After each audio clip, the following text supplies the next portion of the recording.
this for you.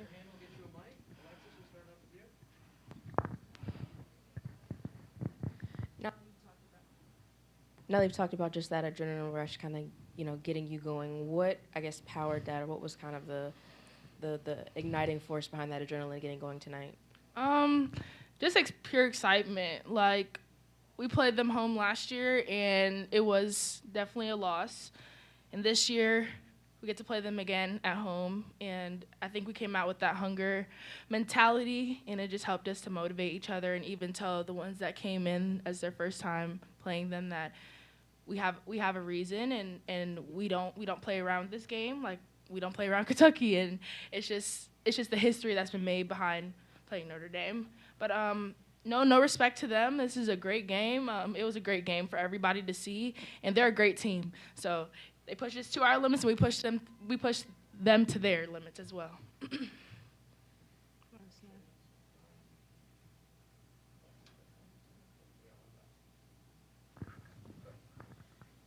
Nyla, you were finding all kinds of gaps out there and just finding ways to score, finding ways to get the rebound. What made you feel so big out there? um, no, I really don't know how to explain it. Like, it's just an adrenaline thing. Like, it's just the energy behind it. It's the thing that I take pride in, and it's because I want my teammates to get another possession. If we don't make that shot, I believe that we can get another good one. So that's my reasoning, especially on offense, as to why I go so hard after the boards, because I know we can get a better shot than we might have missed that shot. And usually it turns into that, or it's just an ability for me to get a bucket back, you know? So I take very good pride in that, and it helps our team, and they push me to make me do it in practice every day, and just help me to not lose sight of the things that I'm good at. So yeah, I mean, I don't say I'm like big. I'm not big. I'm like 6'2". So um, it's just something that I just am blessed with, and I'm athletic. So I kind of use that against opponents. So yes. Yeah. How much confidence do both of you take in knowing that your team is so balanced that in any possession or any game, a different player can contribute or make the winning play?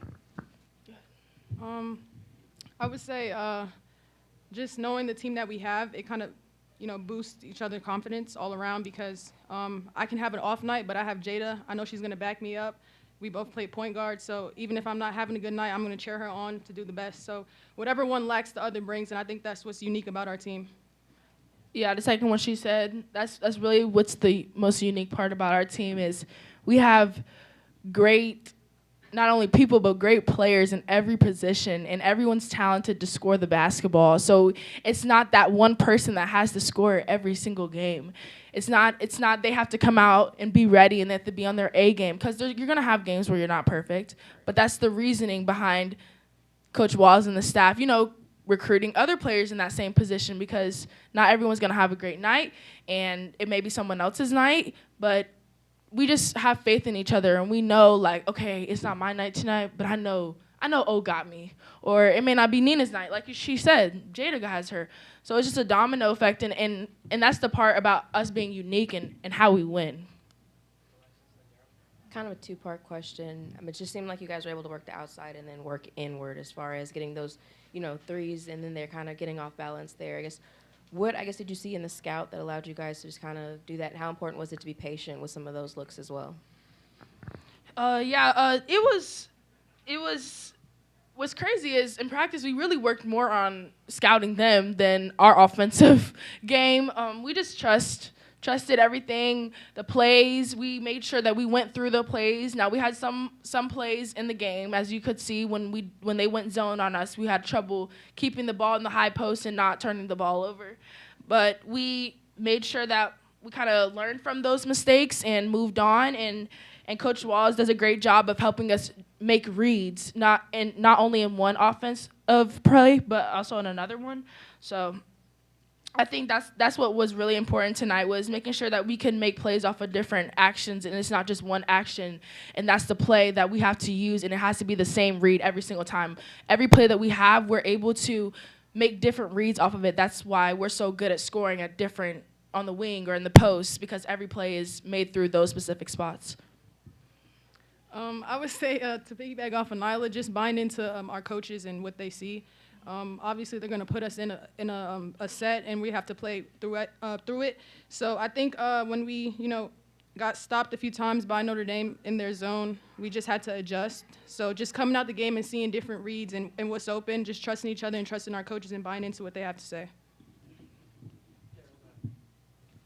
This is for both of you. It's kind of a short week with a late game Monday night, and then this one kind of earlier than what you all are used to. How is your energy just after these two huge games in the conference? Just wondering if you could go out there and play another game right now. I can go first. Actually, I think we're excited. I know most of us that transferred in this year, this is what we came here for, to play these big games and to be in this position to play the top teams in the country. So I'm excited. I know Nyla's excited. She shows it every night on the court. But I think we're, we came here for this experience and we're getting it. So I'm very excited. Yeah, they came here for the experience, and me, Oris, and Lex were all here before the experience actually happened, and we're just making sure that we emphasize to them that this is fun. It's fun. It's fun. It's going to be hard. There's going to be days where we're just going to be like, oh, like my body is so tired, this, that, but in the end, it's so much fun. And I try to tell them all the time it's fun because you're going to be smiling at the end, and just take one game at a time. That's the biggest thing we try to help each other know is one game at a time. Every game may not be your game, but continue to be a good teammate because we're gonna make sure we want to get the dub. We all want to get the dub, but making sure that, if it's not my night, don't let that kill my energy that I may have on the floor. And making sure that Nina knows I have her back on defense, not just because I'm not putting the ball in the basket. I still want to make sure I'm holding my end of the bargain up on the defensive end. So like I tell them all the time, it's fun at the end, and just take one game at a time. Just read your scout, continue to hold each other accountable on different plays. It's going to get harder, and these teams are going to get better. So we have to trust each other, and we got to trust the things that brought us here to Louisville. Nyla, is this the first time you've gotten a Valentine request during a game? Yes, it actually is. Last year was Haley, so this year it's me, I guess. That was kind of funny. I didn't even know he was. I was like, everyone kept screaming. Now I'm like, what? Like, and I turned into the stands, and there was a little boy holding it up, and I was like, oh my gosh. I mean, yeah, of course, but yeah, guess I have two Valentines, right? Guess so. Yeah. Although Hannah finished with 30, she started slow. You're the one who guarded early on. What were you doing to sort of slow her down the first half? I was just trusting myself, trusting Coach Norman's scout. She puts her time and effort into these things. She gives us the game plan, and it's my job to follow. So she's a very talented player. We know she wants to get to her right hand. That's her strong hand. So I tried my best to stop her from getting to her right hand and her sweet spots. But kudos to her. She had a terrific game. But I trust my coaches and what they tell me to do. So I just go out there and listen to what they tell me to do. Nyla, your middle post game there with Holly, team comes around and just goes wild around you. What type of emotions are you feeling when that's going through your head like that? These girls are great. I mean, there's never a moment where I'm not smiling with them, and it's kind of crazy because this thing is hard. It's hard, and you have your days where you're like, man, my body's tired. I don't know about today, but I come in and I see these girls, and just knowing that they're my sisters, and even when I'm having a bad day, I somehow still smile and laugh. Like, I could be like, God, I just flunked the test. And I come in, and Kiki will say something, then Nina will say something to her, and then it's just like, gosh, you guys are hilarious. And no, that what y'all saw in the post game is just a glimpse of how our team is behind closed doors. And I love these girls, and some of these girls, I wish I didn't have 1 year with them because I'm going to miss them so much next year, but I'm just going to be down for the ride and just take one game at a time and enjoy every single moment because it goes by in a snap of a finger. And I want them to know that because it goes by so quick, and you say, oh, I wish I would have did this, I would have did this with my teammates, but we never take advantage, like we never not take advantage of it. Like, we always hang out with each other. We always make sure each other's okay because we know this basketball, just being a student athlete in general, it's hard at times. So I really love my teammates, and I hope they love me too. Cause Love you too. I know I'm annoying sometimes. But no, yeah, they're great. Thank you guys. You.